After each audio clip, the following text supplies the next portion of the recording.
we are back again. We are playing some Disco Elysium today. Pursuing our investigation into day 4.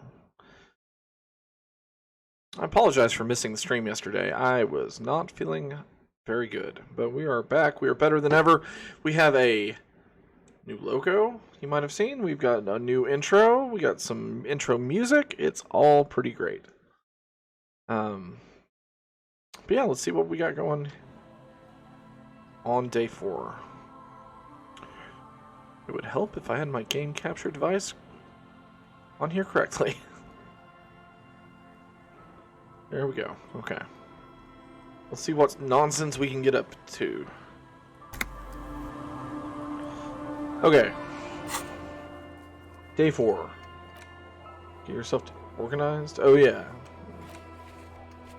Make Titus give up Ruby's location. Make Eric jam hardcore.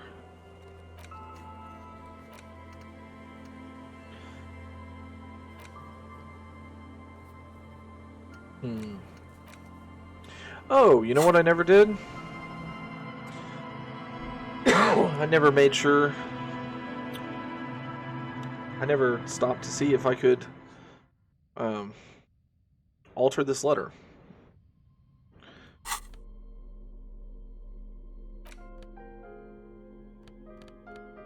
Okay. White envelope. You take the legal documents out of the envelope. A 12 to 40 month construction period.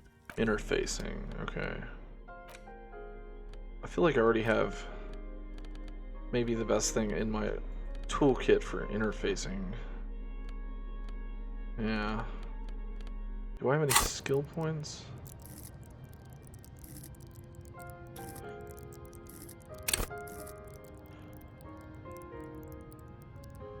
Sure.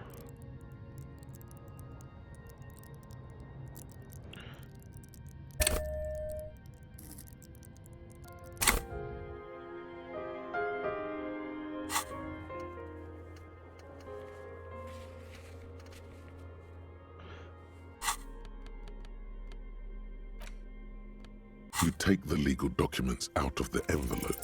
With a confident flourish, you complete your forgery. What do you see on the signature line? Indeed, they look distinctly different and very convincing.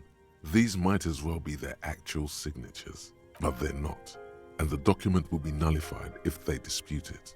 That means Everard will have to start over. All you need to do now is mail the signatures to Everard's accountant in La Delta.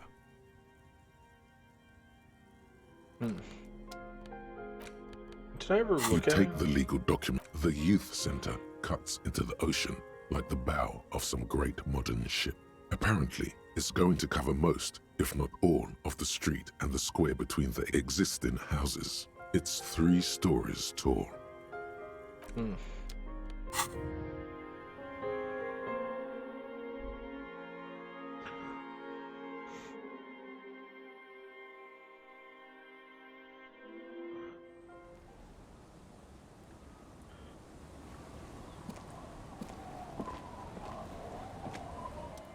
Yes? The lieutenant's posture becomes rigid and uncomfortable as you lean forward and sniff the area just above his shoulder blade. The lieutenant is fastidious as a cat in matters of his personal upkeep. And yet, in the folds of his jacket, you can just perceive the stale and acrid traces of oil rags, transmission fluid, and brake pads. Wait. There's something else there. Something that sets your GABA receptors aflutter. The lieutenant's aftershave, a common drugstore brand. Strong hints of pine needle. But what sort of ideological picture do these smells paint? Tough to say. Do you need something, detective?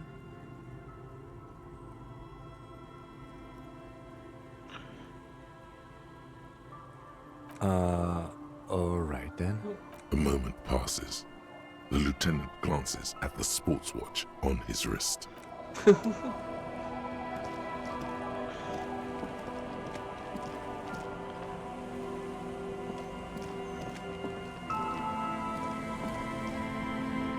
Wait, Why does she care about the waves so much?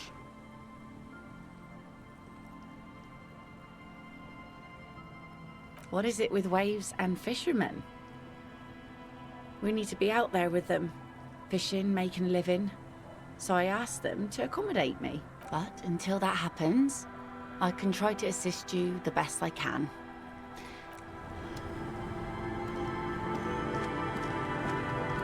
Okay, so first things first, let's go try to find a cryptozoologist. He is somewhere further up the coast.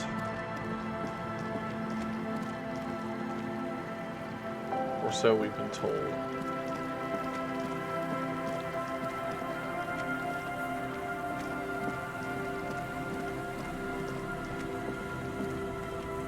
Who's that?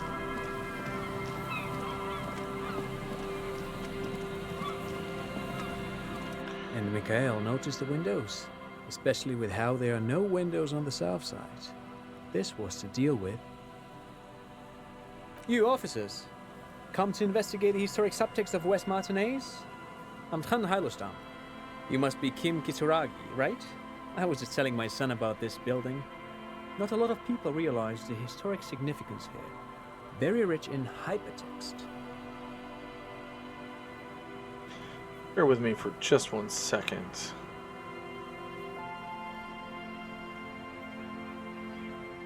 One moment here.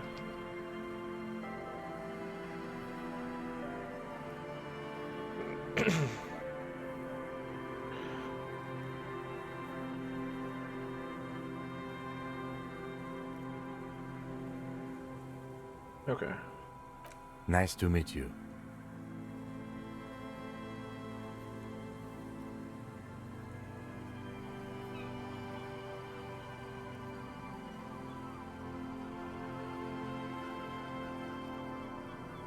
Okay. Nice to meet you.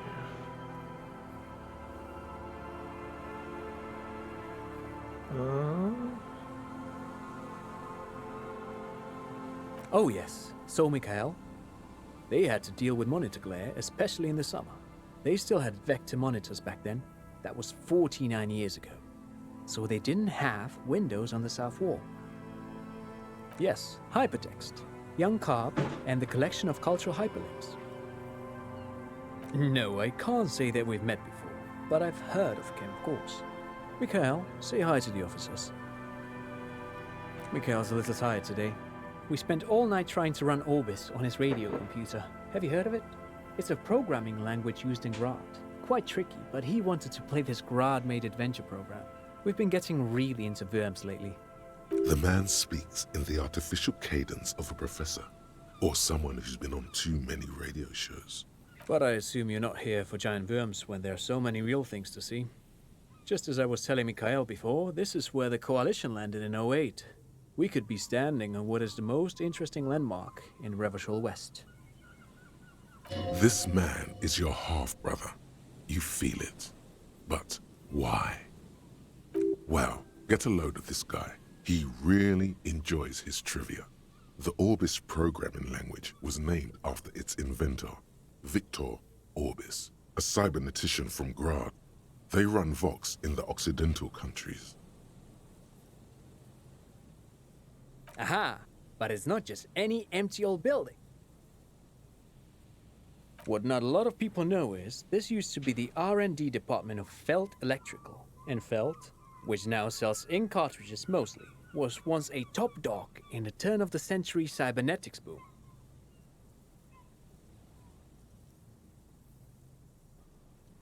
It looks old and weathered, with seagulls picking apart its stone and metal carcass. Bushy undergrowth has taken hold of the collapsed rooftop. Some kind of bird has set up a nest on a broken windowsill. That's not surprising. Only a vestigial ink cartridge and ferrotape manufacturer remains. They started out as a midway electronics outfit in Königstein 2 centuries ago. After an aggressive move to Revachol, Feld became a global player in the emerging personal electronics market of the pre-revolutionary era. Still, Tricentennial was beating them in business machines. But Feld had an ace up their sleeve, or should I say they were developing an ace up their sleeve. I'm mixing my metaphors here.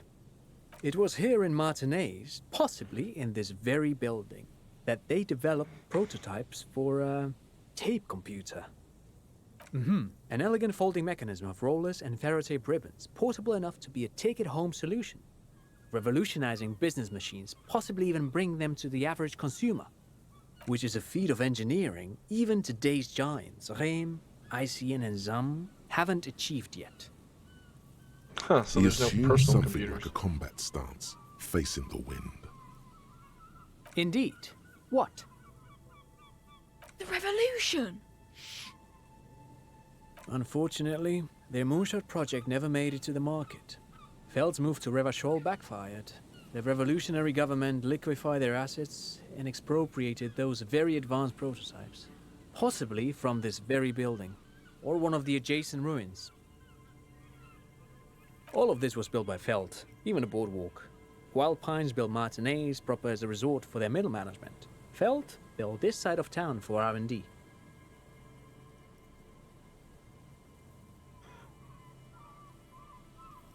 Yes, they even built a pleasure wheel, but that got destroyed in the war. A pleasure wheel? Perhaps reminded of a childhood memory. It's clear he would prefer they were a big wheel, lighting up the coast. Yes, to lure in their star engineers. This part of Martinez was nothing but reeds before Feld arrived.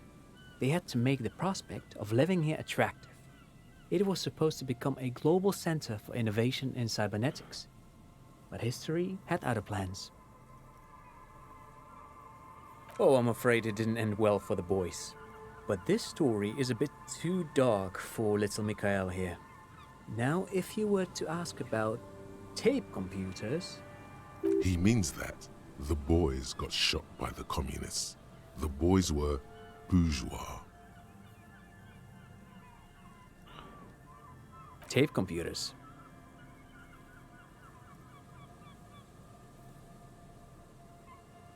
They used them for military communications, but also to write and send out press releases, the most notorious example being Le Décret de Mars. What's the Mars Decree? I mean the radio transmission sent out to news agencies and world governments by the newly created Commune of Revachol on the 7th of March in the year 02. A short-lived legislative foundation for a short-lived utopia. It's a beautiful piece of text, actually. A singer-songwriter I know, Charette, called it a love poem to Revachol on her political concept album, Bon Baiser dans ce Lind. You should read it. Every local library in Revachol stocks a copy of the decree. I tried to get Mikhail to memorize it. Tried to. Someone was much too interested in worms to be paying any attention. The kid takes a peek at the green and silver worm on the cover of the book, already forgetting about this part of the discussion. Actually, no one knows. No one even knows what a computer made entirely of tape would look like. But word has it, they were very elegant, exquisite, alien-looking turn-of-the-century hardware. Buckle up. 10 years ago, I did a little freelancing, I guess you could say. I was a special consultant for an exhibition at the Womty Dumpty Dum Center in Vredefort, Oranje. It raised the same questions, and we had lengthy discussions with Womty Paul Dumpty Dum Ockerman, Center? who was head curator at the time. This was before the twins Keith and Guy Jews joined the team, trying to... Wait, did he just say Wumpty Dumpty Dum Center? He did it. He said Wumpty Dumpty Dum Center, like it's the most natural thing in the world. What the hell is a Wumpty Dumpty Dum Center? And who the hell are Keith and Guy Yost? The Womty Dumpty Dum Center for Contemporary Art. The exhibition itself drew on Lagerman's notion of memory, and so there were some parallels. That's why the head curator, Paul Ockerman, chose to... In fact, I'm not. The Womty Dumpty Dum Center is a place you can visit if you're ever in Vredefort and are ever in the market for an exhibition space / contemporary art research center. But perhaps I should return to the tape computers. As I was saying, the device itself was very elegant, fragile even. One could write directly on the tape using a special chemical solution. The machine would then analyze the handwriting, perform operations, and project output onto a white screen. It was a beautiful, delicate thing. Made of black film and folding tape structures. Very, very cool. Though I understand the socio-economic causes of the revolution, it pains me to imagine the revolutionaries setting fire to this precious device. But so they did. The felt playback experiment vanished into the fires of '07. Who knows? Maybe it was an accident, or maybe they didn't want the technology to end up in the wrong hands. Either way, they're all gone now. All 3 versions of the prototype. Nothing but debris and ashes remain inside that building. But of course, what else? No, thanks to you for having me and little Mikael here to pick your brain. A very interesting conversation indeed. Pick your brain. If anything, this was rather one-sided. He did the talking. Whatever.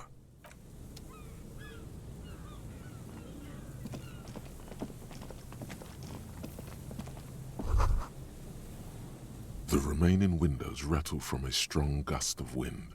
They're covered in a thick layer of grime. They must have been like this for 40 years. Dripping water falls from a high place. All you can see is the shadow of a collapsing staircase. No, I won't even try. You know, I had a partner once. They called him Eyes, because he had to show me things. It's that bad. Well enough, actually. It's odd how that works. I'm no sharpshooter, but I pass my shooting courses 7 out of 10. His hands lead the way when it comes to that. And his shoulders. It's reflex.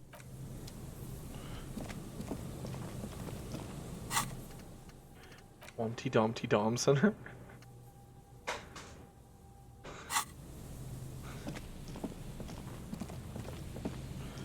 You see, a once bright mural towering above you. The signage has peeled off over the years, but you can still make out Feld Electrical R&D. A slogan used to intertwine with the loops a long time ago. Now, only a shadow of peeled letters remains. It says, "Tomorrow is just a whisper away." Looks like tomorrow never came.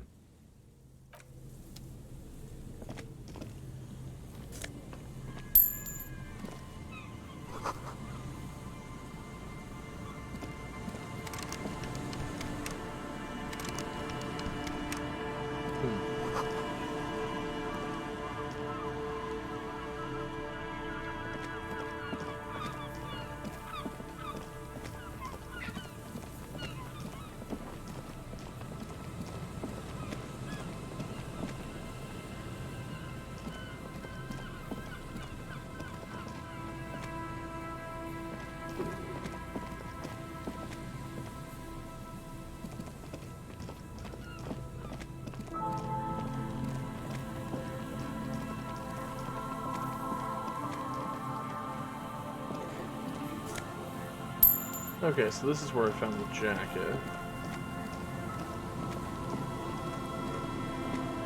Oh wow, I was just like a little... I wasn't that far away from here, because this is where we found the dead man. There's some... Yeah.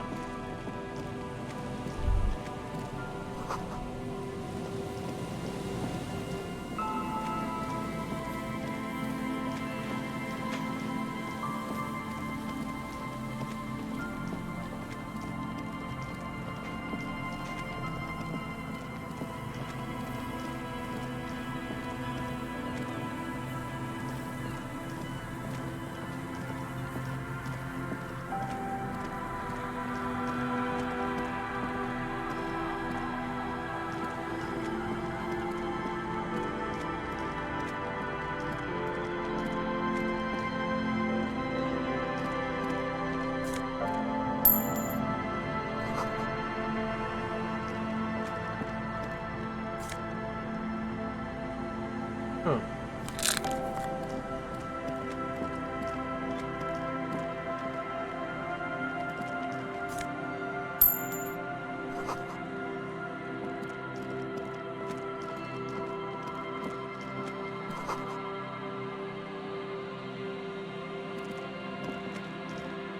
scattering of bullet holes is spread across the cracked wall, reaching from one corner to the other.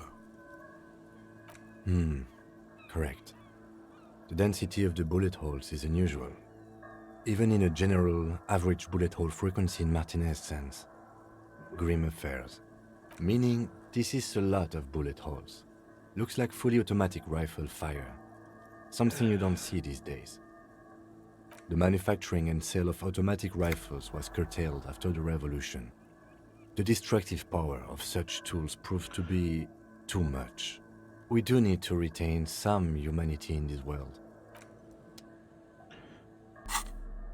What a novel idea. Visual calculus.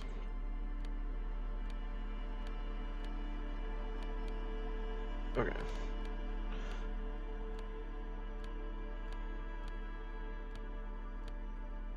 Logic, that'll work.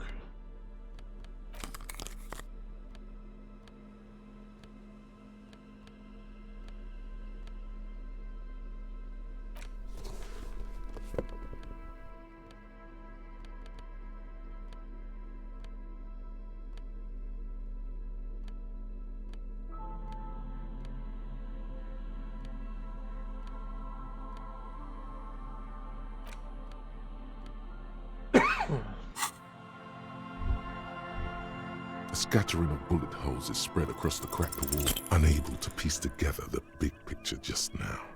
There's a hole in their hypothesis. The scattering of bullet holes looks like one giant...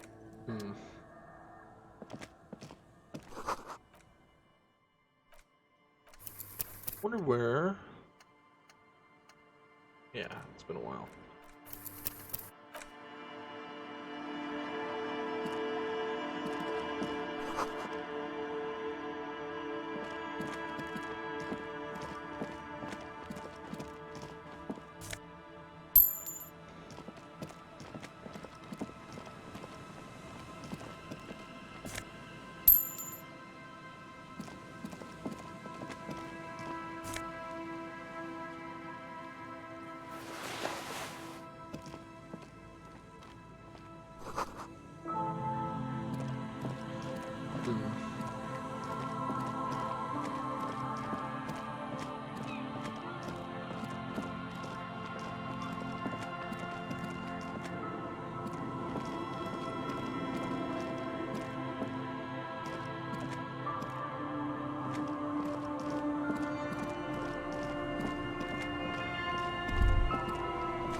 Oh, hey.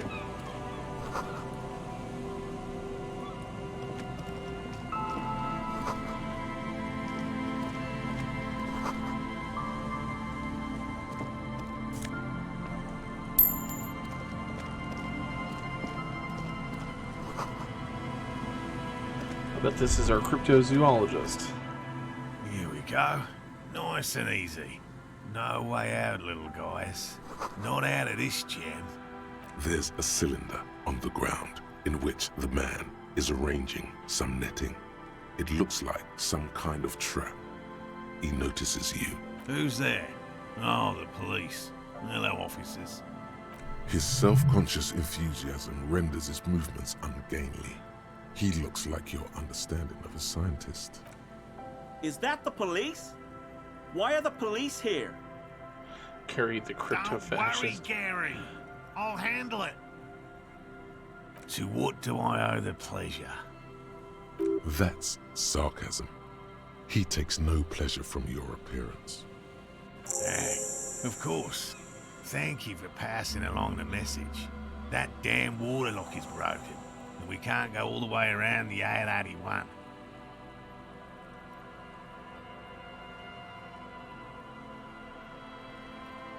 Oh, good. We should really be getting back. Gary could use a hot shower and a warm bed. Did he say we can go back now? Yes, Gary. We can go soon. If you see Lena, tell her I won't be long. Sir, your wife is waiting for you. I just have to do one more round. See if the phasmid has taken the bait. Then we go in. His hands are large and weather-worn, but also used to delicate, precise work. For all his passion, this man is diligent and patient. You could learn things from him. Which is why we've been knee-deep in the reeds laying traps for him. Good question. Being a phasmid of the order Phantasmodea, a ghost insect, it disguises itself as plant matter. In this case, the reeds. Awful lot of reeds around, aren't there? And I suspect it may have also developed other specialised techniques to protect itself from predators, or scientists, in our present case. It's my hypothesis that it has evolved certain electrochemical defences that allow it to interfere with animal perception, impeding pattern recognition, confusing the visual cortex. But I cannot describe how these defences work, much less how they evolved, without studying a live specimen. I'm expecting it to be quite giant. One known species of phasmid, called the Megaphasmodea zoensis, is about the size of a grown man's forearm, so typical rookie assumption. Insects are much more sophisticated creatures than those unversed in zoology give them credit for. Even simply catching a glimpse of the Insulindian phasmid would be the apex of my, of any, cryptozoologist's career. But to study it and its defences, find out how it stayed hidden so long, would be glory itself. very little, I'm sorry to say. No one's ever captured a specimen, so all our information is based on first and third-hand accounts. Not yet. That's what makes it a cryptid. Just out of curiosity, if there's no proof of its existence, how do you know it's real? I know it's real. It's clear that his obsession with the phasmid is driven by something more than the pure pursuit of scientific advancement. By which I mean, I've heard enough first-hand accounts to believe quite firmly that the Insulindian phasmid is more than mere superstition. There was a credible sighting here recently. A pair of teenagers described a creature that matched the Insulindian phasmid to an uncanny degree, despite not knowing what it was themselves. It's the first credible sighting in several decades. Admittedly, it's an unusual location for this species, but with all the sewage runoff upstream, it probably doesn't matter much anymore. I have to resist the thought. Such an extraordinary creature is doubtlessly highly resilient. After all, it's generally thought to be capable of parthenogenesis. He means asexual reproduction.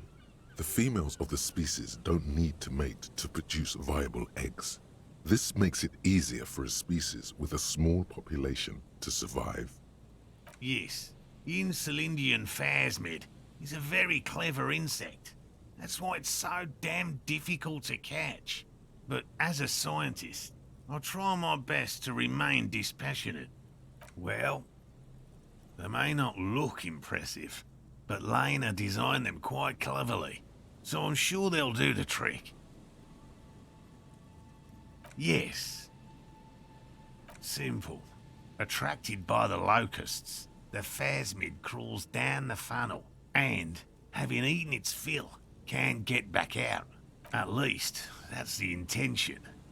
The net isn't a perfect solution, but we didn't want to use anything that might damage the specimen's delicate exoskeleton. Locusts.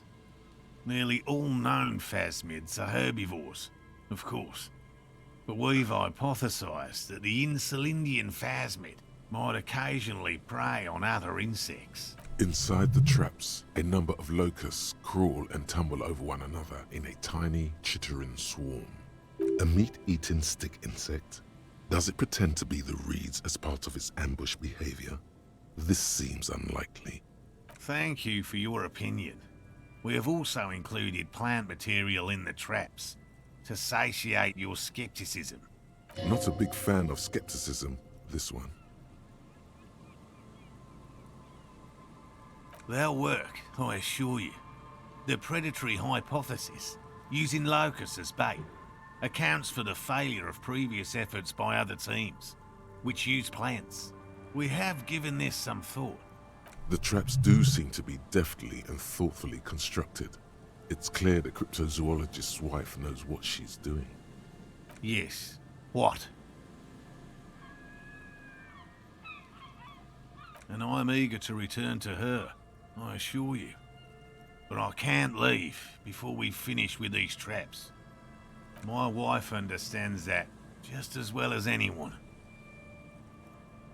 Come on, Morale. We've been soaking out here for days. It's time to go back. And leave the traps? Absolutely not. I won't let Lena down. Come on, she wants us back. I'm soaked up to my nuts over here. We'll both catch reed crabs if we don't dry out soon. Of course it's important to her. She's seen it. A verified sighting, on record. One of only 4 this century, and it's hers. Yes, that's how we first came to know one another, in fact. But that's her story to tell, not mine. Suffice to say, it's long been our dream to find proof of the Insulindian phasmid together. I can't abandon course now.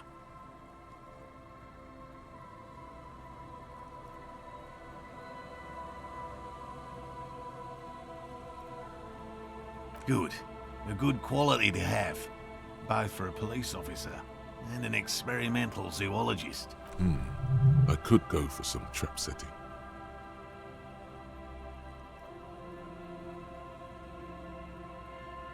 I didn't expect you to take such an interest in our work here, officer.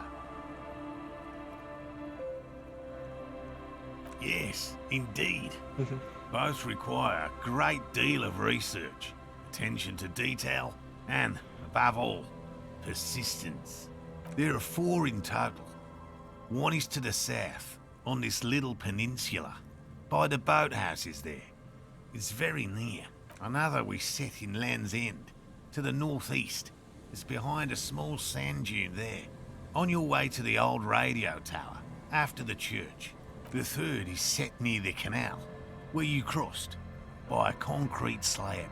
A big thicket of reeds going up the slope, and among them, you should check at least one of those before returning to this one, since I just said it. This one's more of a technicality, but still, better safe and stupid than sorry. That seemed like a lot. Do we really have time for this extracurricular venture? Is it? If you think it's important, you have been right before. Bring it to me at once. Just make sure the trap is closed tight. That's highly unlikely, officer. But in the event you do, I'll spray you with a pheromone mixture I developed. It's made of musk and research chemicals. The pheromone should attract the insect to you, or at least prevent it from bolting at the sight of you. It's quite potent. Will last you about a week. I hope you're not buying this. He dispenses it without letting you touch the canister, so it would be precious like holy water. It is precious. A single dose cost me 50 real to develop. Not that I expect you to understand self-financing one's own research. Right, which means you two can pack up and go back to the whirling. Finally, someone's talking sense. Thank you for your help. Gary and I will start breaking down camp. If you have any more questions, now's the time to ask. We'll be gone once you get to it.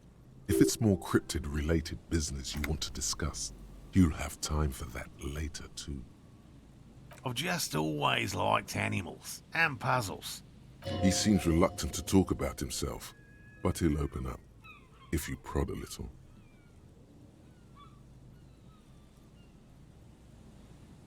No. Very few cryptids are ever discovered, and not for a lack of trying. To stay hidden is a cryptid's primary quality. It's even in the name, cryptid.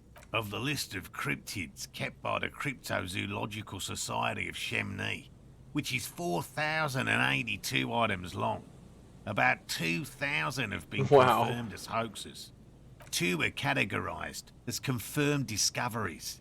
The rest are in differing stages of discovery, refutation, and data collection. Yes, the Chateau Quan forest pygmy, who turned out to be an extinct species of primate, and a cave salamander from Yugograd, who is, honestly, quite unremarkable. It's in a zoo somewhere. We cryptozoologists are brutally honest with ourselves, more so even than the public. With cryptids, most cryptids are hoaxes or they are never found. That does not mean we should stop searching.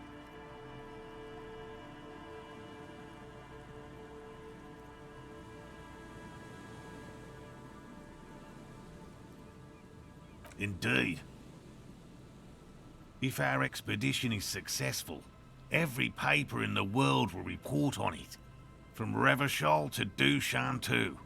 It will be a zoological miracle. He has clearly done his math on this. There is no surprising him or swaying his opinion. It's not child's play, just because I have to traipse through the mud every so often. Real. I know you think one is a respectable profession, while the other is superstition. Everyone does. Indeed, my methods do not differ from other scientists.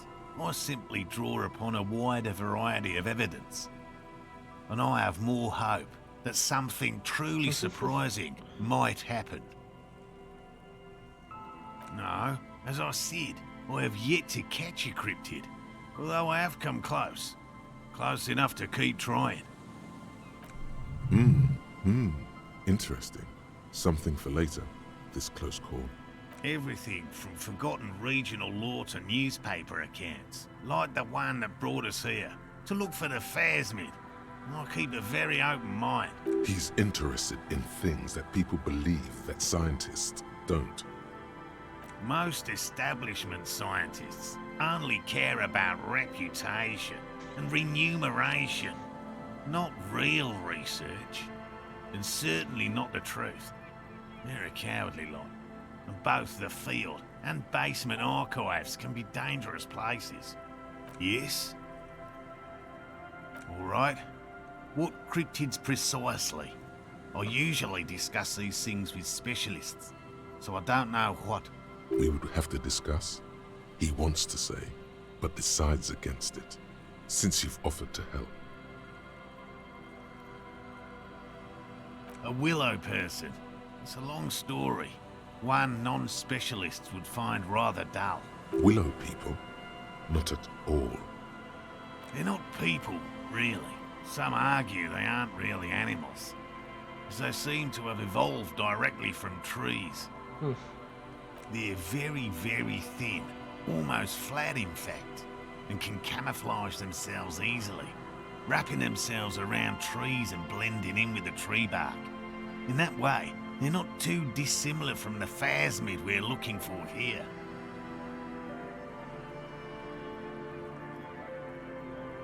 Gary and I painted an entire grove's worth of trees in slow-drying paints. It was a bright lavender colour. I was hoping one of the willow people would get paint on it and not be able to camouflage itself. After waiting in hiding for hours, I saw a figure slip from one of the trees, a lavender shadow dashing through the grove. I chased it with a net. Not very elegant. You can't be elegant in the field. And, well, it was faster than me. A lavender shadow. I know you think we were snacking on funny mushrooms. It's easier to mock someone than to admit that the world might be more interesting than you've imagined. Furthermore, I'm not saying it was a confirmed sighting. I'm painfully aware of what goes into verifying such things. There is a serious possibility that I saw a squirrel or a trick of the light. I am my own harshest critic, He makes it a real point here to sound falsifiable.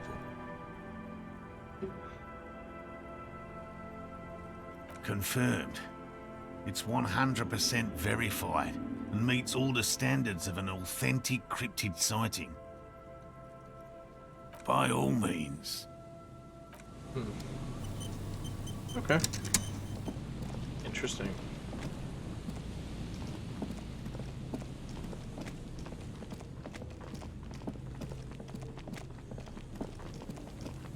Oh yeah. I wanted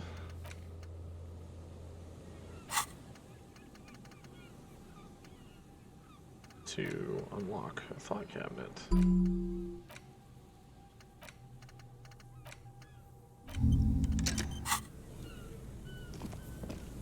How long is that going to take? 42 minutes. That's not very long.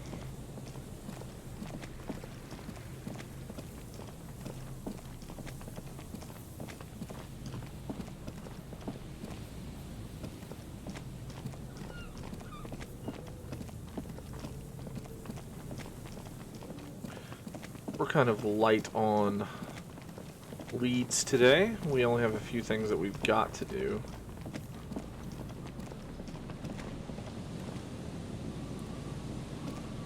There was nothing out here. Trying to... Okay, where did he say?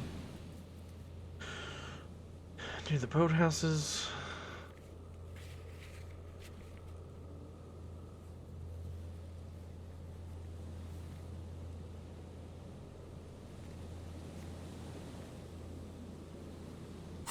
Near the trap, okay.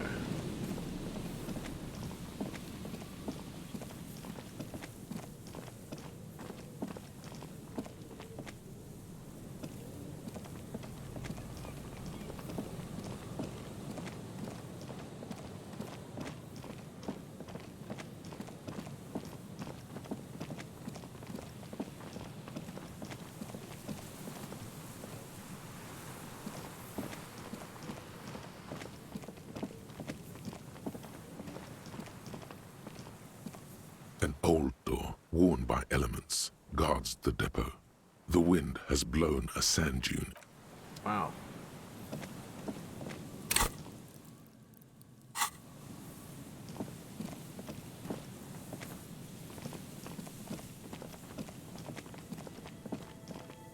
I bet this is it.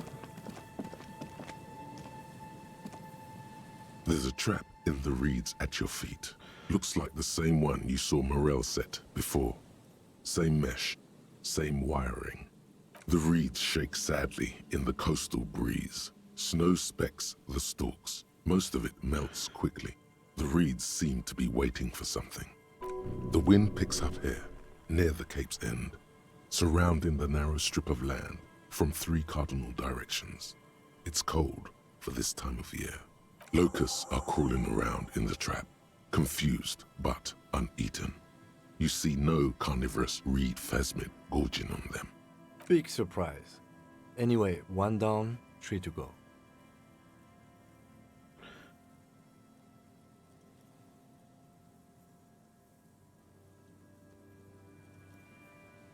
I meant no offense, just...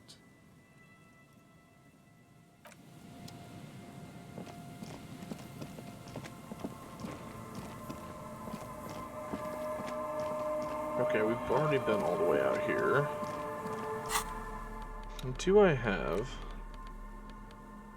stuff for perception?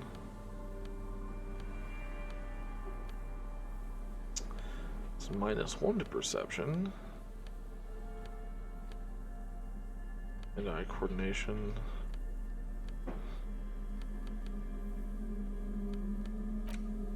What is that? Is that a... It's a hat. That's funny. Okay.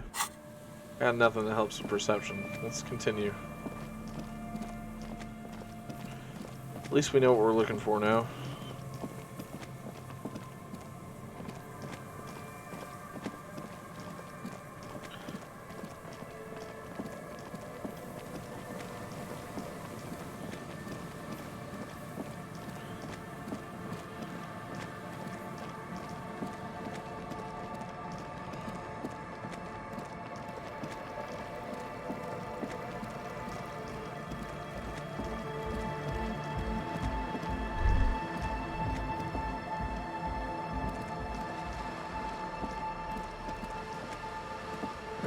we... Here are the boathouses west of the Feld building.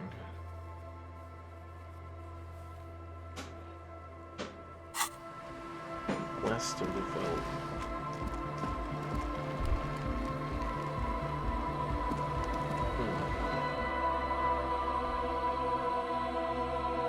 Let's see. West of the Feld building.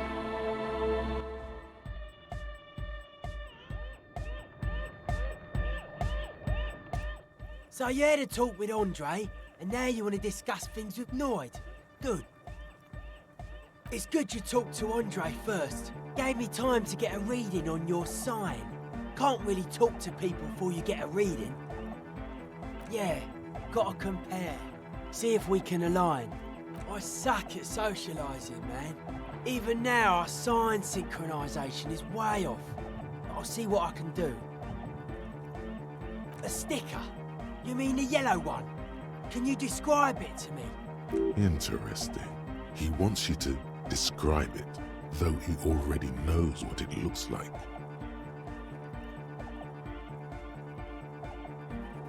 Good, good. What did you want to know?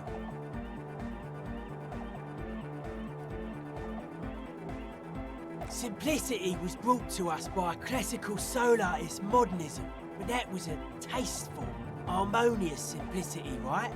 Well, hardcore is not tasteful or outwardly harmonious. It's a warning shot. This will be dangerous. The echo of man's loss, haunting him. The sticker, the clothes, the music, same thing.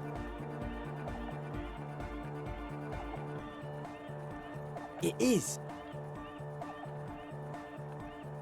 Yes, you're the 23rd person to get it right, and I've asked 23 people. Looks like it's a dead guy smiling to the entire human race.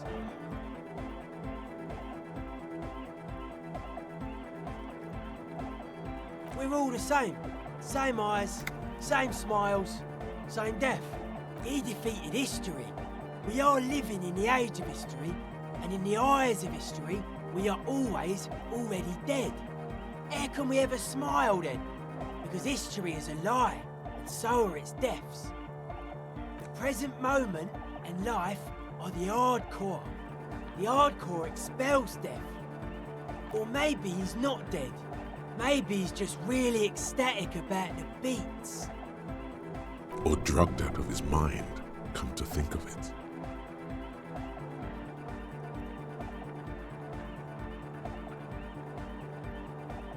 Yeah, that interpretation holds.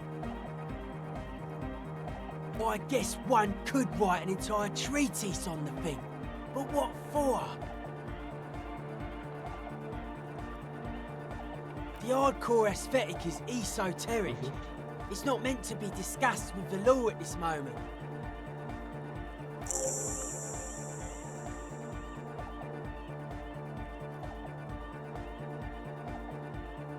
Nah. Still strongly out of sync. Stage gamma disalignment. You heard me. Hi again. So, how are things going? Goodbye, officer. Maybe it was him? The large-headed youth. Good morning, comrade. Yeah! Tape! Yeah!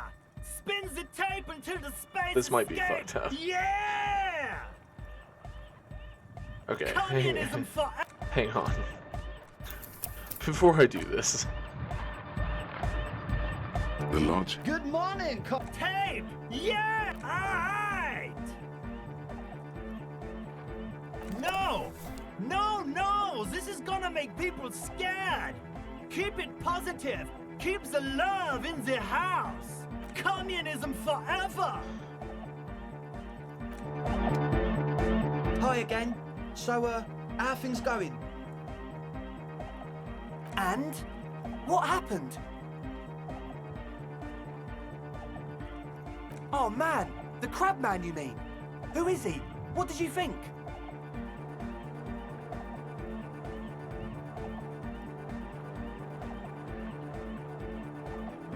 Really?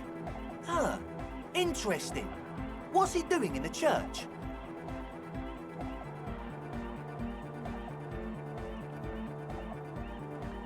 No matter. Is he gonna be a problem? Yeah, Noid is right. Let's get back to the point. What are we gonna do about him? These guys will never catch him. You will never catch him. There's nothing to do.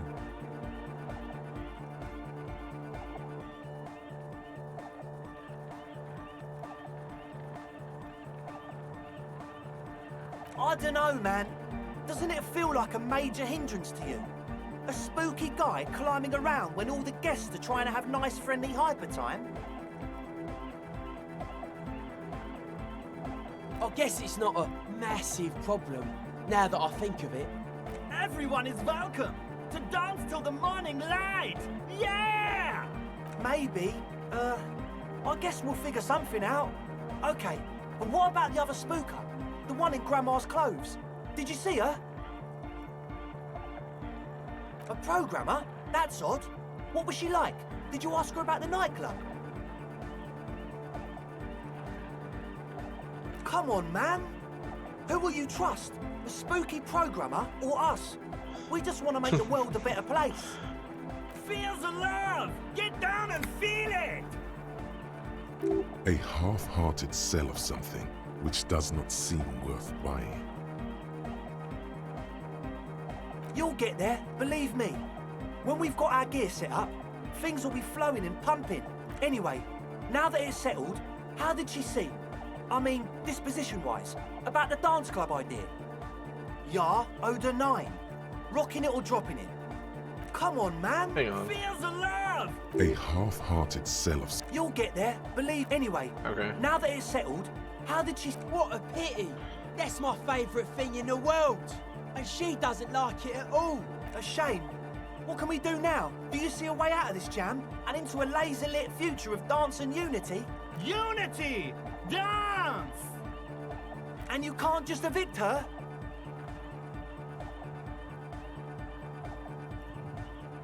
Look at you, Honor Man!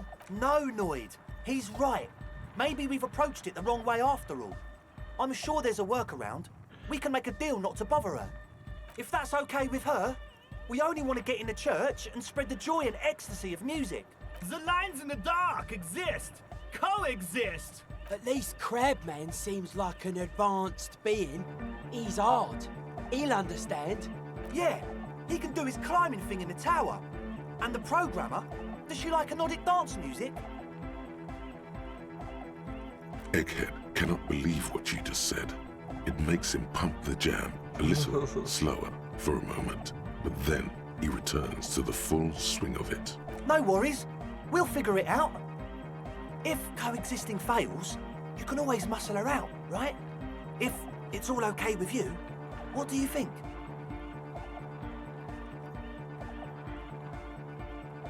Excellent! Good luck, my friend. Oh yeah, that's a meteor and name for the founding party. Thought it'd be cool to use it. If you don't know what the founding party is, there might be a way to mask it with minor demagoguery.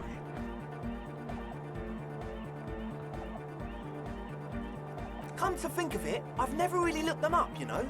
I can't give you a precise definition, but they're a very powerful religious organisation. And they have roots in ancient mass society. And they're the custodians of the Pericanassian Church. Plus, they anoint the innocents. They, like, made the innocentic system, no? Totally. The Pericanassian Church is about love! And Nordic music is about love! I got love for my Pericanassian posse! Love is the relay out of death! We dance!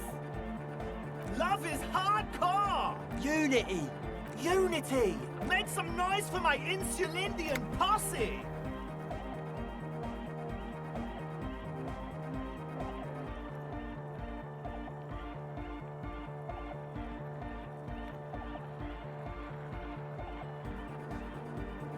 Yeah!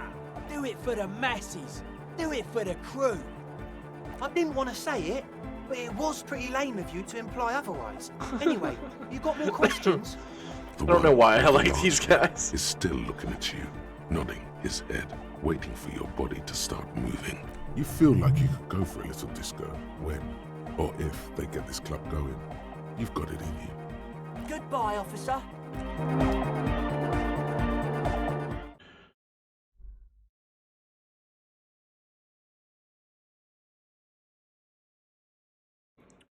Okay, let's go check the rest of the traps. I'm kind of, like, not done with this area, but we've been in this area for a long time. I'd like to get back to town.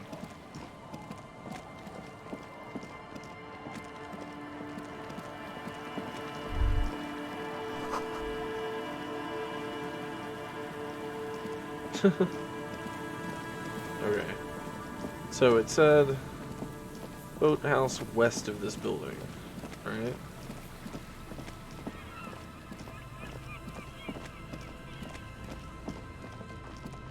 That's where they were. Okay, where's...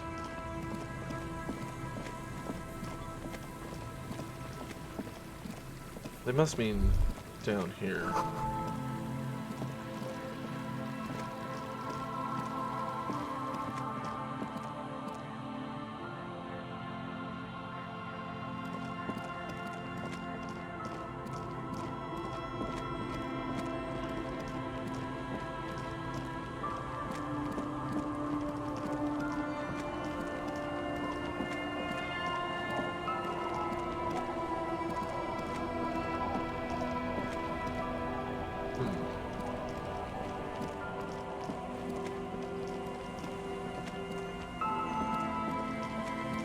One is definitely by the canal.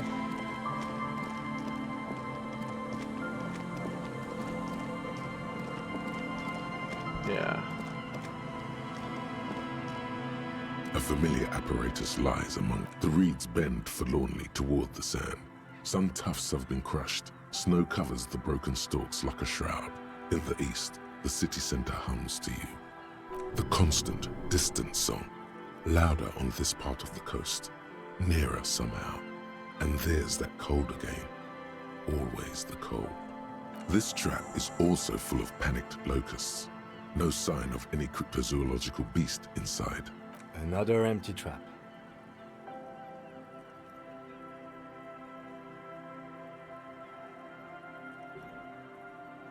Always up for a good jog. Otherwise, would I still be on this case with you?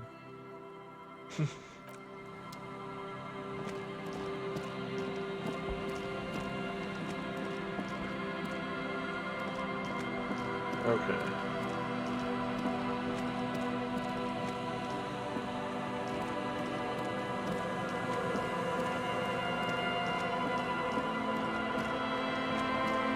These guys.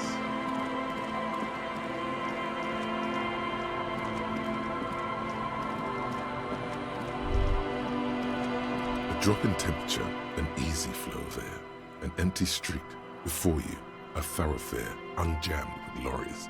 No more drivers smoking on hitch steps. Just silence. Chemically sweetened. Across the road, a forgotten bus stop. Corrosion has opened a hole in its roof. An elm tree watches over the building. Its branches are dripping with rain and snow. The road is smooth and motley. Craters filled with a black asphalt. The asphalt, first laid, is grey already. A row of tenements are under construction in the distance. A tub warm with water, white with soap. A man bathes while radio waves transmit the lottery numbers. 4, 18, 21, 4, 1. A modern washing machine rattles a drawer full of silverware. Number 312D. Young girls used to come here, huddled up, hoping for more warmth than their thin coats give them. The bus took them to school. It has not run for 8 years. There were not enough girls to sustain its cost. Craters pocked the surface. Children played in them until heavy trucks full of black pitch rolled in. The landowners have filled the craters with money. It is a vital artery of the flow of trade. There's one bump on the road. A dead dog lies flat about 200 paces away, right at the turn. Tragedy comes from the wheels of a fast RCM vehicle, hurrying to work. The cold washes over you. The sound of the sea has grown distant. The wind moves the aerosol. A detective stands behind the boom barrier. A breeze moves a curl of his hair. Interesting.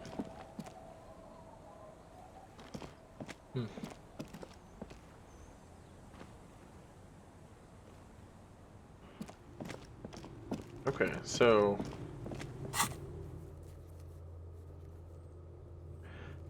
check the trap near boathouses west of the Feld building.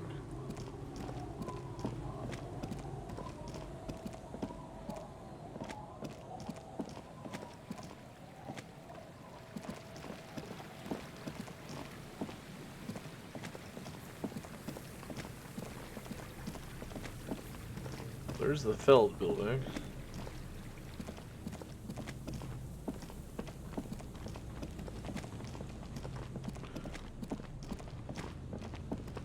Ah, there we are. This trap's not too hard to spot, once you know what to look for. Keeping it hidden has not been a priority for the cryptozoologist. Behind you, the ruins of a residential building loom over the reeds. They whisper amongst themselves, confidently. Snowflakes cling to their shivering stems. Nothing but locusts in this trap as well. Definitely no cryptozoological monstrosity. Empty as all of them. One more of these and we're done.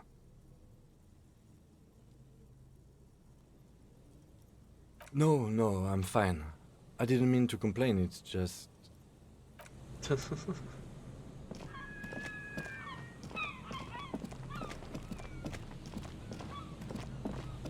Okay. This is the last of the traps. The one Morel just set. Checking it over, he said, is just a technicality. The reeds by the abandoned campsite sway and tremble, while the snow falls all around. It's good the cryptozoologists left. This isn't a very cozy place to stay night after night.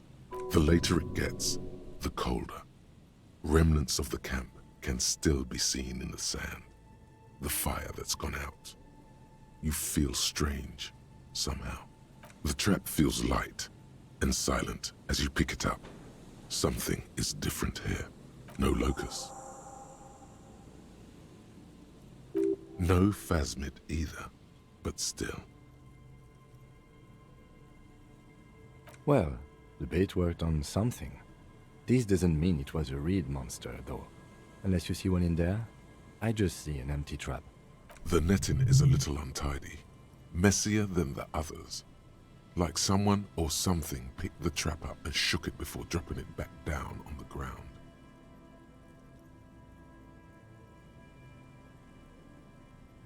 Huh. Perhaps our cryptozoologists have competition in the form of an actual entomologist, or someone else is sabotaging them. I could present more theories, but then I would be taking this on as a case, which I'm not.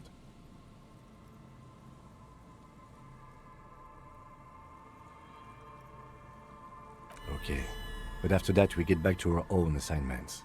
There is no justification for this detour at this point of our investigation. We have a lot of work to do back in town. Wumpty Dumpty Dum Center.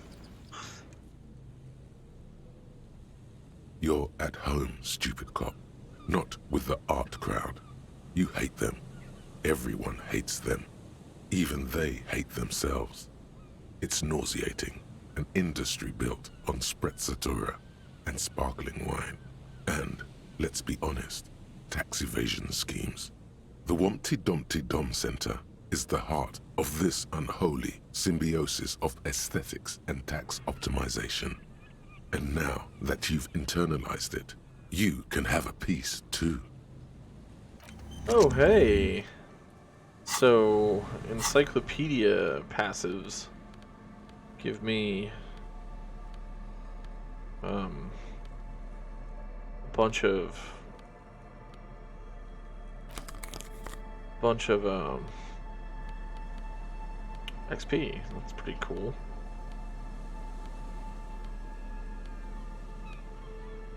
Do I have anything else that helps with encyclopedia?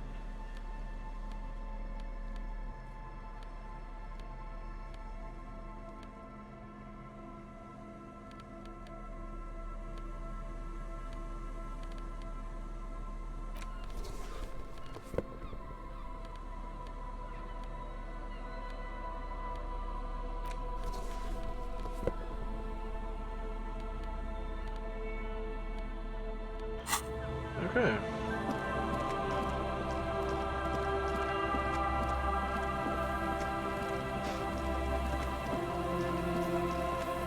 Let's go get the, let's go back to town.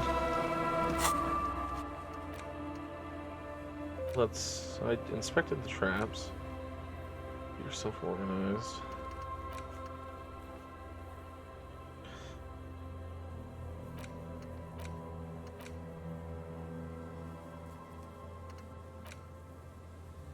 Let's add beauty to the wall. Let's see if Cindy will give us that brush.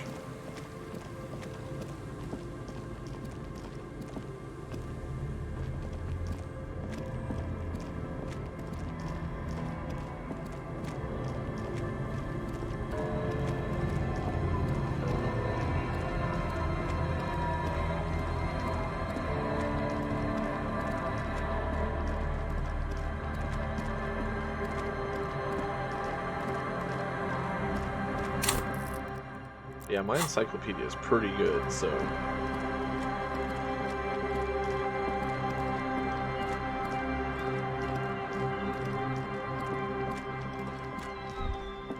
I don't think he had anything, right? I want to say that the Eggman told me to come in here because he might have records, but...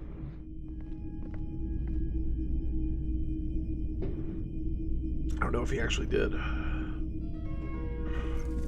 You see rows of toys. Top of the morning to you. How may I be of service? Sure thing. Maybe. Shady-looking guys came in here yesterday. They went their way. It was a trip. But you know, all sorts of people come here, asking for all sorts of things. Maybe Claire really is tracking down your gun. People as oleaginous as Everard seem like they're lying, even when they're really being truthful. Sure, man.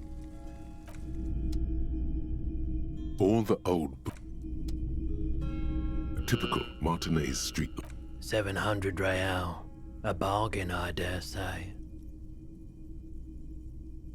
There's also the matter of rewiring, but the most important transformation is the light's placement among ordinary indoor fixtures, which has adjusted its morphological field. The light became suitable for use inside the home just a few days ago.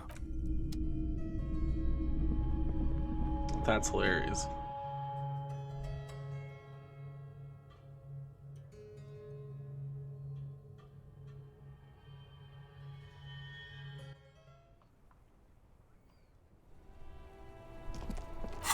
One thing about this map. Hangman. Man from Heimdall series.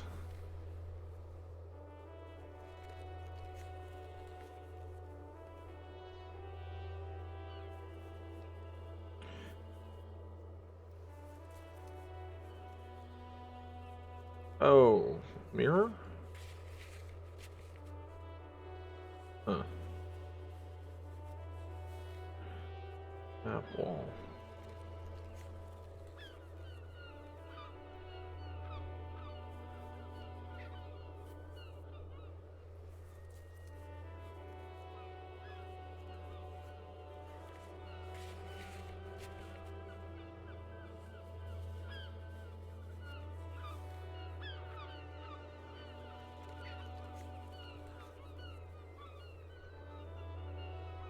Huh.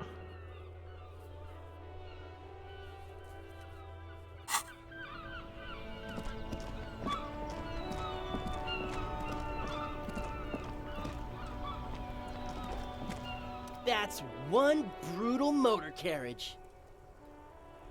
If I were a real skull now, I'd jack it, paint it in palm tree livery, then bottom light it, neon style.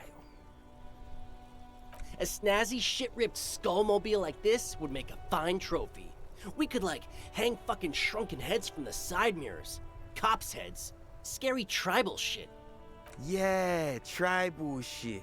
A cop carriage like this would have proper skull value.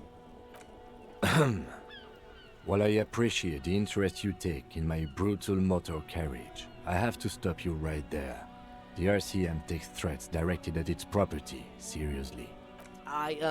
It's just theoretical work, Copper. No basis in reality. Man, if we were certified skulls right now...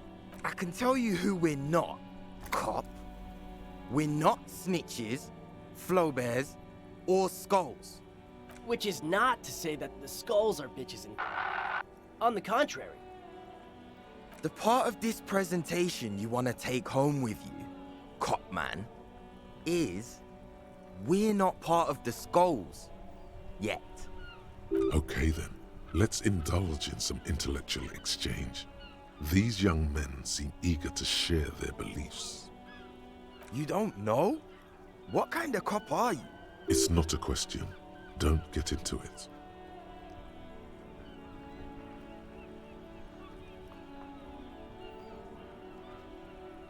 The Skulls are the most vicious gang of the Besmertne. Besmatine, or the Besmati, the Immortals, are West River Sholian crime syndicates. The nastiest bunch of psychos ever. Jacking carriages and getting into high-speed chases.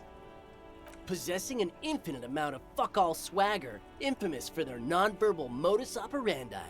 If a skull spots you, he will pull out his dagger and stab you without saying a word. The lieutenant's voice is as calm as usual, a testament to the violence and death he's witnessed through the sight of his firearm. They usually occupy the burnt-out quarter in Jamrock, or you can find them loitering around the brightly painted bottom-lighted vehicles. I can't wait to become a skull. Bottom lights are wretched aggressive.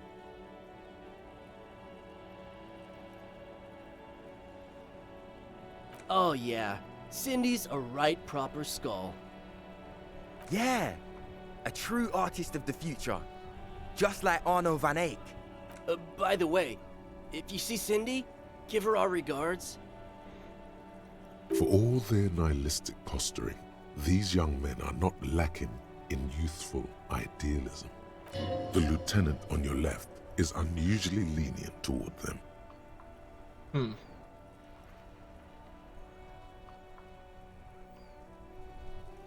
Oh man, yeah. We're not fucking kids, man. Be wary of the abyss. Probably because of how non-verbal their mode of operation is going to be. It's a threat.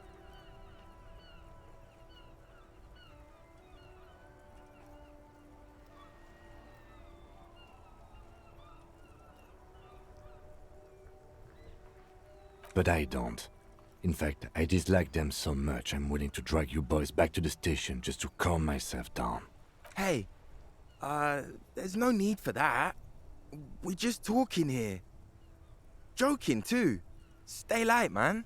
Yeah. Didn't you cops, like, have some questions about skulls or some shit? The Union does their share of policing in Martinez, at least where gangs are concerned. That's why there isn't much organized crime around here. Apart from the unions themselves, of course. Don't you worry about that. We're gonna make up for the deficit. Yeah, we are. We're not franchise skulls. Well, not yet. Once we get our name out there, we'll have a chance to join them. Because we can be just as psycho and vicious.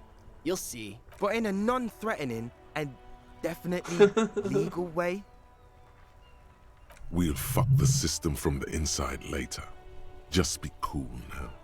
The damage will be tenfold. Right on, fuck. So what's happening now? What about them?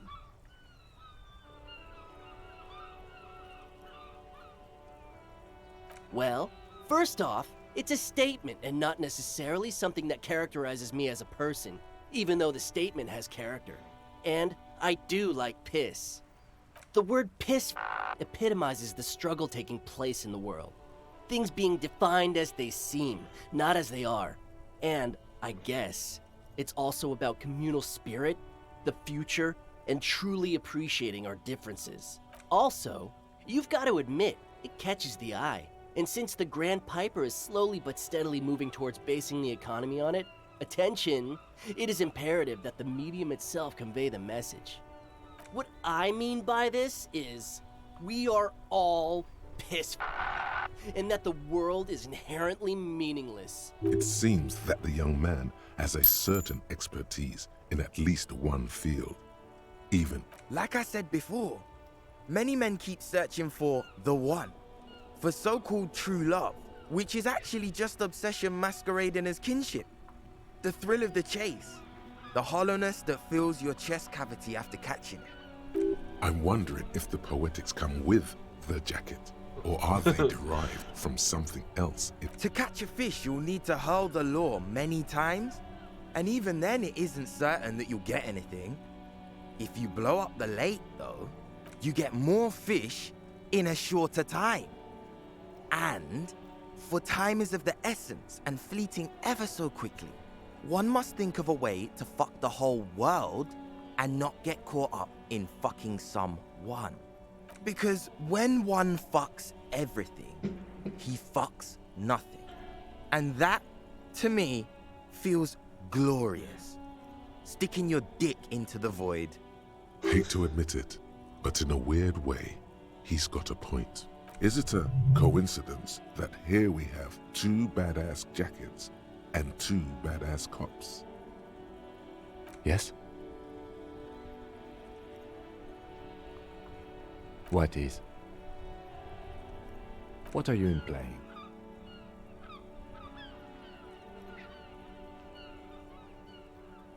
I'm not sure I understand you, Detective. Neither. Fine, if only to end this discussion. Theoretically, if I were a juvenile delinquent, if I were to already be down that path, I think peace is the stronger of the two statements. Seems about right, especially considering your heroic exit attempts. That's an origin story for a dynamic duo right there. So are we done here? Or you don't need us around for your secret whisper party, do you? Murder?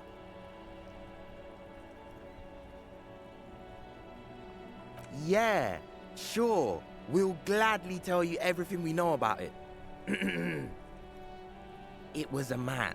Also, he was hanged. He was hanged from a tree. Yeah, I mean, duh. These punks don't know anything. Let's just move along. Hey, stop right there. How does one know anything? Ah, this sounds like epistemology, a field so occupied by thought that it begins to question thought itself. However, there is no way these young men could possibly be aware of her work. Exactly. How can one know shit? For example, how can one be sure that there truly is a body hanging behind a hostel? What if it's art? Or just a mere specter? So what do you think we know?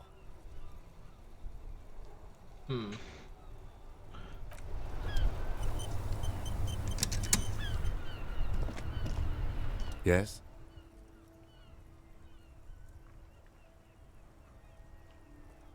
Ah. What about me? Good. Let... Okay, can I... That ride is fuck. Hey, piss.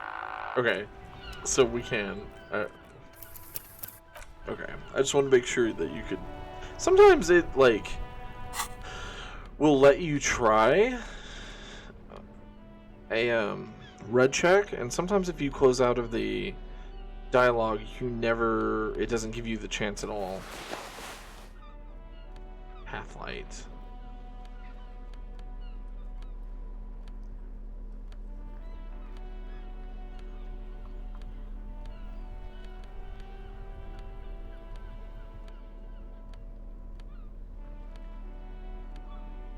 don't think I have... Okay, that'll... Okay. I don't normally save scum when we do this, but I'm made. That ride is fuck. Hey, I'm made for this. look who it is. These guys are... Yeah. I want those jackets. It's such a non-important thing to the case. I want it just because it would make him mad. That ride is... Hey, piss. No. Don't ask anything. Be subtle and scary. The boys dream about being skulls. Use that. Suggest they're massive skulls. Come on. What? No. Skulls don't have kings. I think. And we're not even in yet. Yeah, man, keep your voice down. Skulls don't take it lightly when folks pretend to be them. We're not even prospects yet. Prospect must be a hierarchical term. Probably in the lower end. Wow, you boys are ambitious. Only prospects and already planning a coup in the skulls. You're destined to go far. He gets it. Passive-aggressive flattery. Shut the fuck up. Are you trying to get us killed? Now bring it to the jackets and, yes, start shouting.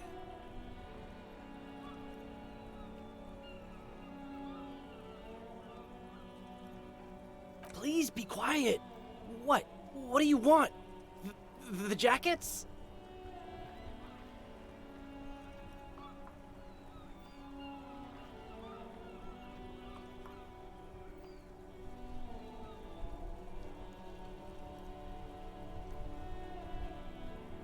Oh, man.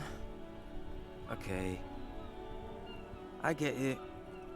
Skulls don't really wear slogans anyway. This was stupid. Fuck.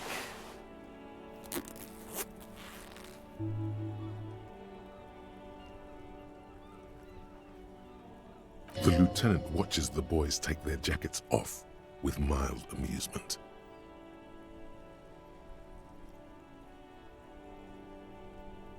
I'm absolutely okay with not having either one, thank you.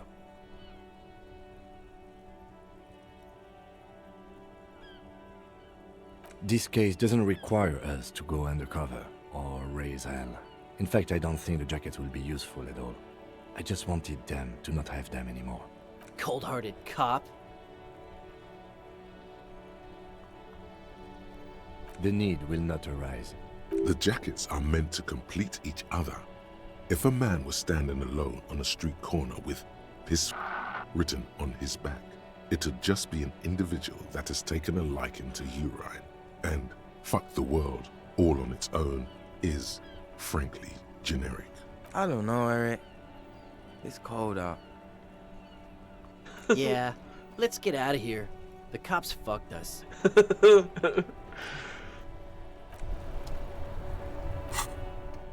That's pretty great.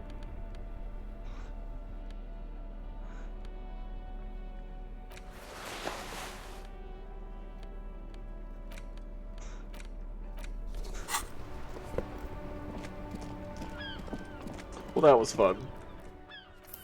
Fun little interaction there. Totally meaningless to everything else going on. Okay. Mailbox. The dented yellow mailbox greets you with its graffito and bullet holes in the front. Yes, for sending mail. You drop the white envelope in the darkness. It lands with a soft thud on what sounds like a couple of letters. About a week's worth of mail as collected in there. They'll empty this very soon. Probably did the right thing. You can't trust that slug Everard. You know he's going to play you somehow. All right, let's go back to Everard. If we don't mention anything to him, he won't know before it's too late. Mm-hmm.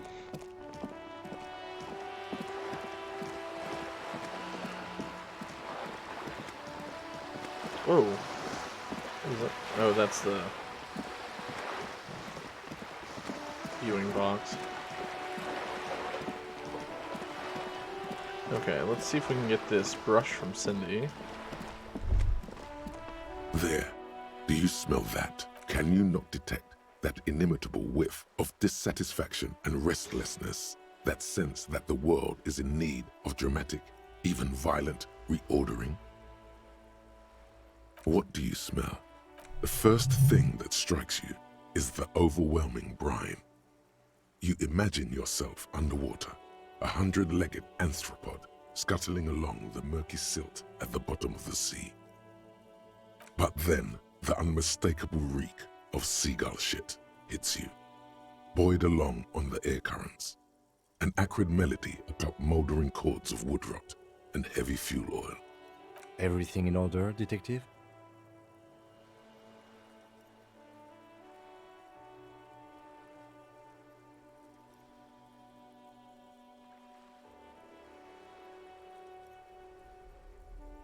A personal errand. You're developing your... You know what? I'll just leave you to it. Carry on, detective. The lieutenant lacks your highly developed politico-olfactory cortex.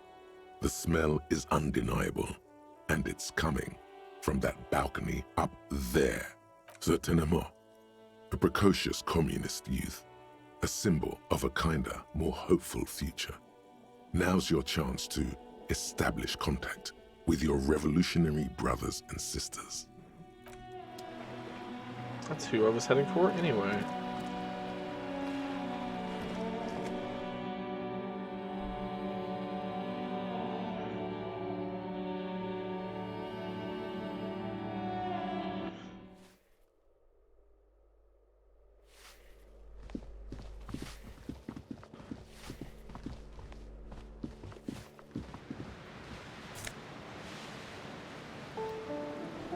Huh. I don't recall seeing that there before. In your hands, you hold 16 Days of Coldest April by Yekaterina Dahl. The cover image shows a row of concrete apartments above which span a black and white rainbow. Indeed, the book is unusually heavy in your hands, as though the cover were lined with lead. You flip through the book. The pages are thinner than you realized, and the type quite small and tightly set. It's nearly 600 pages long. Real art is dense and difficult. If it didn't feel like you had to wrestle a suicidal bear to get through it, you weren't really reading. The back cover is dominated by a black and white photograph of the author. She can't be much older than her mid-30s in this photograph, and yet, from this cover, the eyes of a sad old woman stare back at you. In cold, detached prose, the author describes a scene from one of the Yugoslavia riots in the 20s. Youths overturn motor carriages and set trash cans ablaze, while heavily armored guardsmen dash in and disperse them in a flurry of baton blows. The Yugoslavia riots took place from 27 to 29. Fueled by ethnic unrest and the state's repressive tactics, these events are often seen as marking the end of a brief period of liberalization known as the Yugoslavia Spring. Like all such periods, it is frequently memorialized in art and literature. As ethnic tensions run wild, a pair of young lovers meet each other on the street.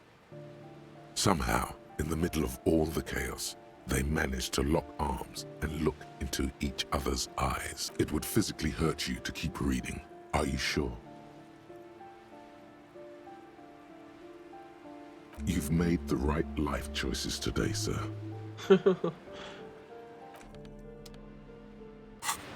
But I did level up rather quickly. And that makes me want to...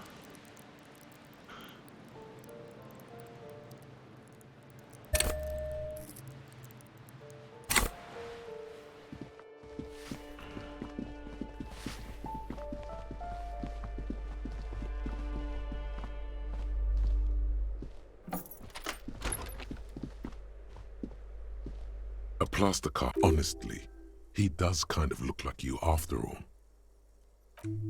The White Star, the photos on the wall. I think we have broken into the apartment of a young communard. How fitting. Hold on a second. Is this why you broke in here? To find out whether you're Krasmazov? Sure you are. Well, you both do seem to share an affinity for sideburns, but it seems like old Kras here didn't drink nearly as much as you. You do, but that's not the point. The point is, he doesn't look like you.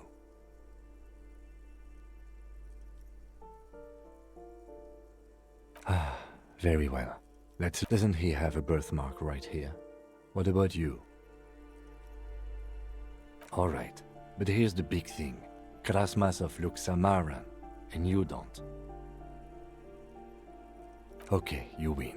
Be Krasmazov then. I don't care. Why are you so hell-bent on proving that you're Krasmazov anyway?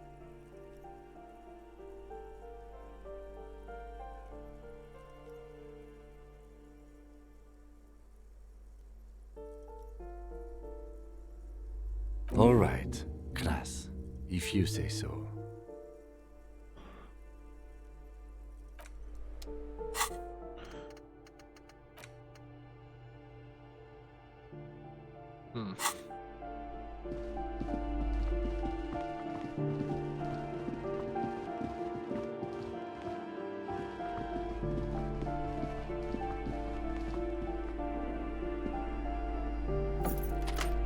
Trying to remember how I get up there.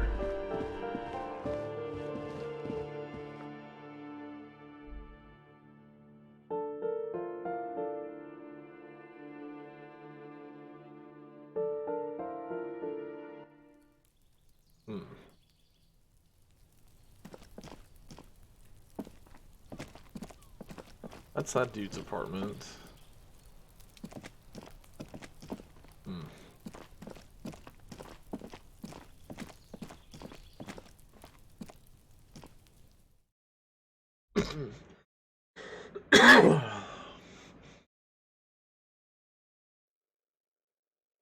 I know there's a way to, I just can't remember how. There's the exit.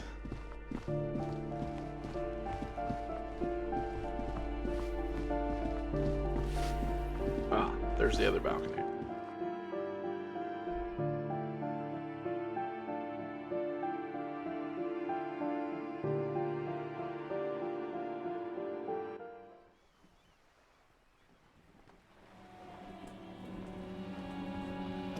Okay.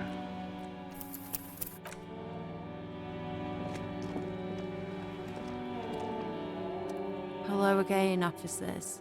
Have you come to admire my mural? Ooh, not only have you found my address, you've discovered my biggest secret. I'm a coal miner. She does have eyes that seem to be smeared with coal. It doesn't have to do anything at all. Nothing does. Like me. Right now, I'm doing nothing at all. Does anyone in a city like this? Shoot, Piggy. I don't believe it. I've never known those boys to have manners. The bemusement in her voice doesn't fully mask genuine tenderness.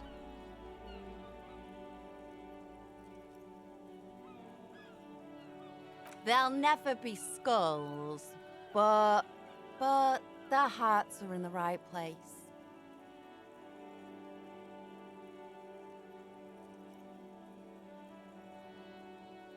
She throws you a conspiratorial glance, then presses her finger to her lips and squints up at the sky, as though straining to hear something in the distance. Have you noticed the quiet? Every so often, you might hear a gunshot pierce the air somewhere in Jamrock. But in Martinez, no gunshots, no sirens. The people are languishing in boredom and complacency. This place is a sepulchre. We'll paint it red. We bring the raucous. You bring the sirens. What for?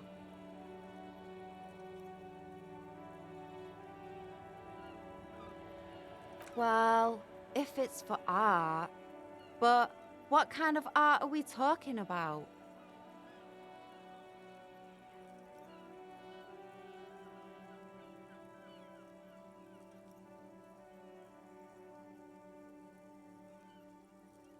Let me stop you right there, Piggy. You have no idea, do you? No idea. No brush? Fuck off. There, Piggy. I guess art just isn't really you. 'Cause you suck in life and in everything.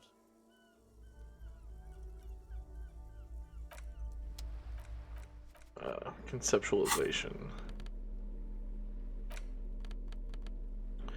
Okay, we can do this. Conceptualization.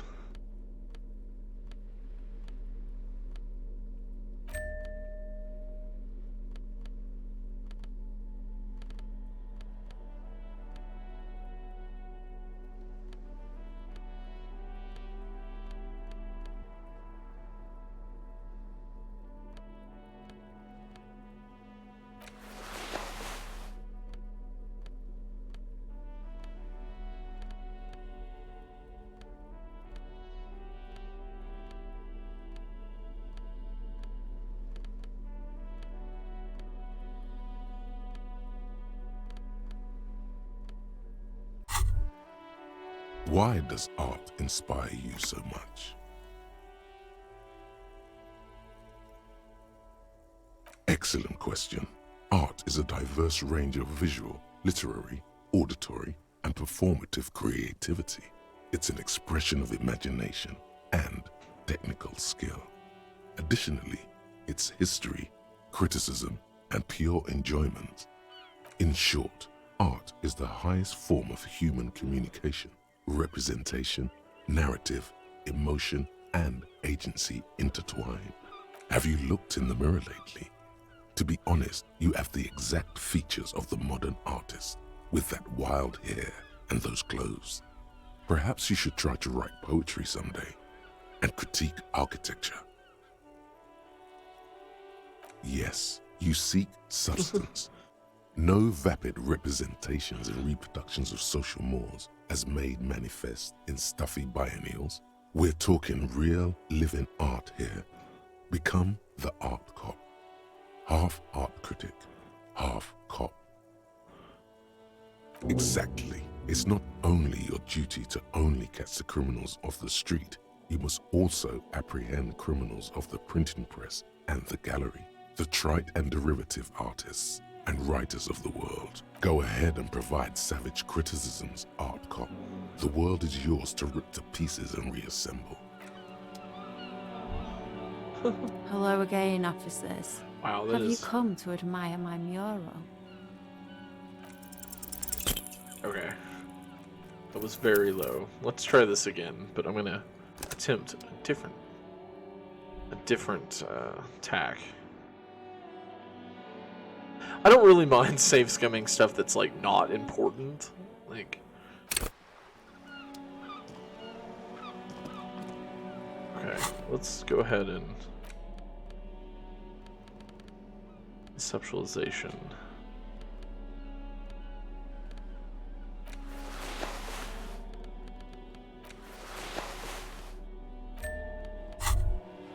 Why does art? Okay, Excellent question. In short, have you looked in the mirror lately?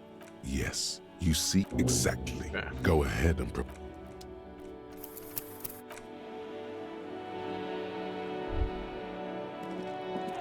Hello again, officers. Have you come to admire? Oh. She does. Does anyone? It doesn't have. The inspiration will come. Shoot, Piggy. I don't believe it.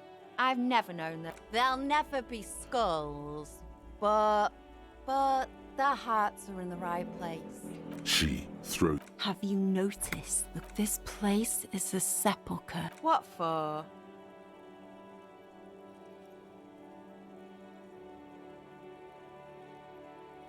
Well, if it's for art. But what kind of art are we talking about? Sounds like you're just about to live out your self-pity, not make a statement. I can't have shit art on my conscience. Yeah, not gonna hold my breath, Piggy. You look like... Is there... I need that brush.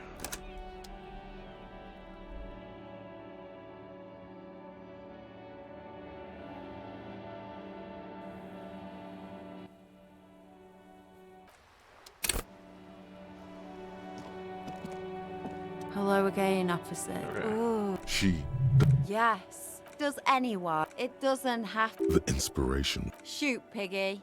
It's what I don't believe. They'll never be skull. She, throat. Have you noticed? This place is a... What for? What do you think I'm trying to paint here? A mural for a better tomorrow? Why do you really need it? But boring. You're not using my lovely brush to spread boredom. I ain't helping no pigs fool honest, upstanding citizens. I'm not an antisocial element. Well, if it's for art. But what kind of art are we talking about? Then you have time to find your own fucking brush. You're about to cry internally, aren't you, Piggy? And what do you know about politics?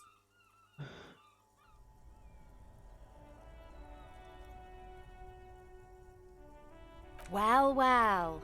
Sounds like quite the snout you've got there. Your olfactory department wants you to know that it accepts no responsibility for wherever this line of interrogation leads you. Sure. I know someone who'd love to talk that ideological stuff. You're looking for Steban, a right communist who runs a mega cool and very secret meeting. I might... No.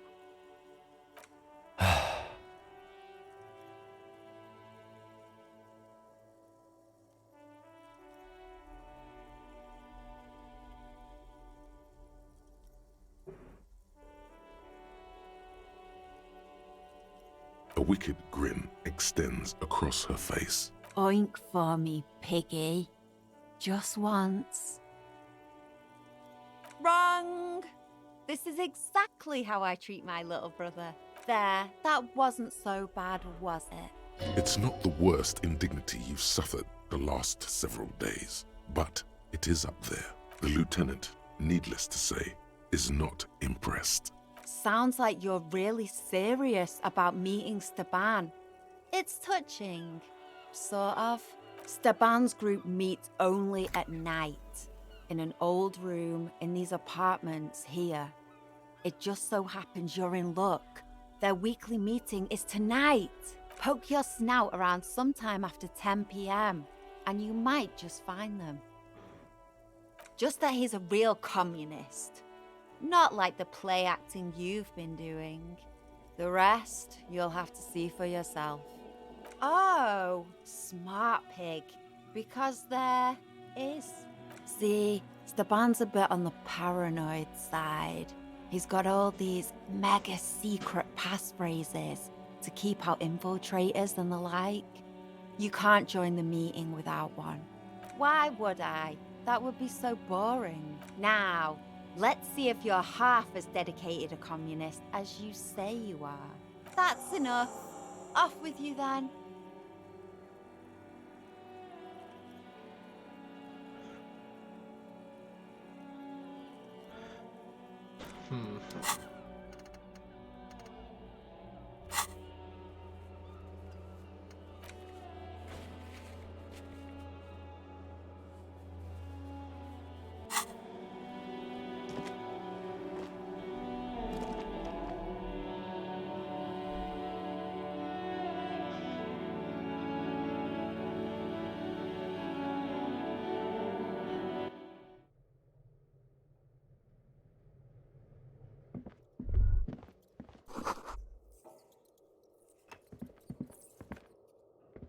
Yes?